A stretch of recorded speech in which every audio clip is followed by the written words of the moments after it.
Dale Welch, the Putnam County historian, and I volunteer at the Monterey Depot Museum.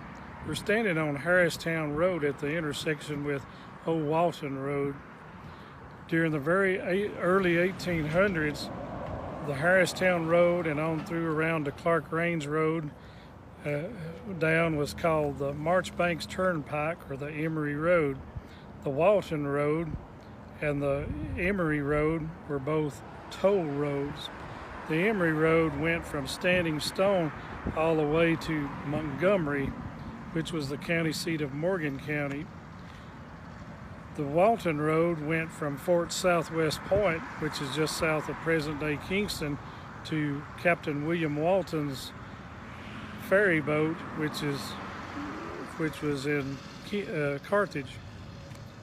Both of them were toll roads. You had to pay so much per two-wheel cart, so much for a wagon, so much for a cow, so much for a duck. But in the very early 1800s, well, this was Indian lands until 1805, when the Tellico Treaty with the Cherokee gave it to the white man. In 1806, Overton County was formed on the north side of the Walton Road, and the White County on the south side of the Walton Road. In about 1806 or close to 1805, Alexander and Henrietta Officer set up a stand, or an inn, for 25 cents, which is worth about $5 today. You could get a good meal, and for 8 cents more, you could lay your pallet out in the loft and get a good night's sleep. Alexander, they said, in about 1819, was killed by some bushwhackers that come through and robbed him at night. We're standing now near where John and Mary Seahorn set up their Standing Stone Inn.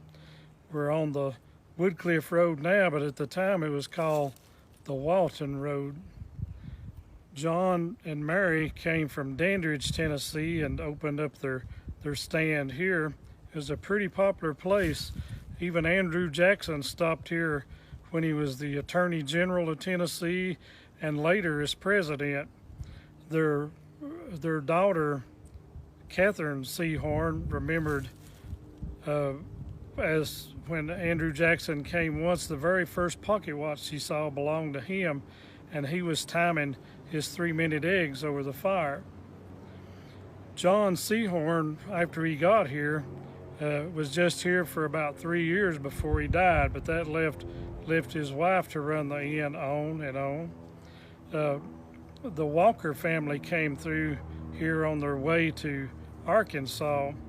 Benjamin Walker fell in love with her and stayed and married him, and where she had 6 children by Mr. Seahorn, she had 6 more children by Mr. Walker. They stayed here until in the 1850s, and then they went on to Arkansas.